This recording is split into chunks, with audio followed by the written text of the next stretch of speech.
புதுக்கோட்டையில் கம்பன் கழகத்தின் 50ஆம் ஆண்டு பொன்விழா 10 நாட்கள் நடைபெறும் விழாவில் 5ஆம் நாள் துவக்கமாக புதுக்கோட்டை நகர்மன்ற வளாகத்தில் முதல் நிகழ்வாக நற்றமிழ் முற்றம் நிகழ்ச்சியில் தமிழ் தேனருவி குத்தாலம் நடராஜன் கம்பன் கவிநுட்பம் என்ற பொருளிலும், புதுக்கோட்டையைச் சேர்ந்த கவிஞர் மூப்பா கம்பனுக்கு நிகர் என்ற பொருளிலும், சென்னையைச் சேர்ந்த கவிஞர் விஜயகிருஷ்ணன் கம்பன் ஒரு காலநதி என்ற பொருளிலும் நற்றமிழ் முற்றம் நிகழ்ச்சியானது நடைபெற்றது.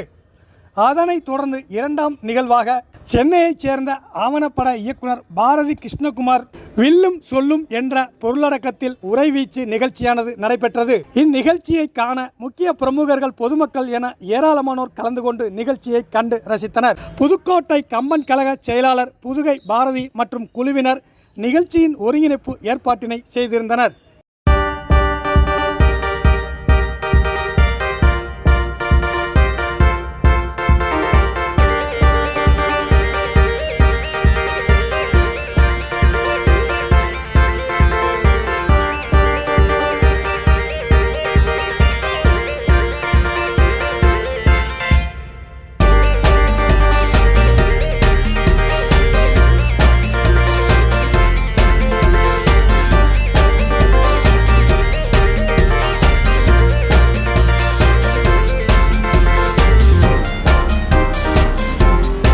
ராமகாதையை கம்பன் உருவாக்கி இருக்கிறார்.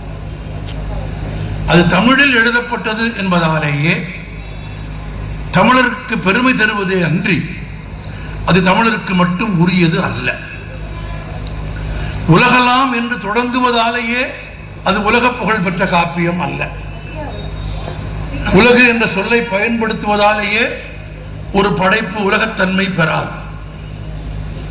ஒரு படைப்பு எப்போது உலகத்தன்மை பெறுகிறது என்றால், உலகியல் நிகழ்வுகளையும் உலகியல் வாழ்க்கையையும் இயற்கையையும் இரவையும் பகலையும் தென்றலையும் புயலையும் நெருப்பையும் காற்றையும் நீரையும் ஆற்றையும் காலை பொழுதையும் அந்தியையும் மாலையையும் மனித மனங்களையும் எண்ணங்களையும் எல்லாவற்றையும் இணைத்து ஒரு படைப்பை உருவாக்குகிற போதுதான் அது உலகியல் தன்மை பெறுகிறது.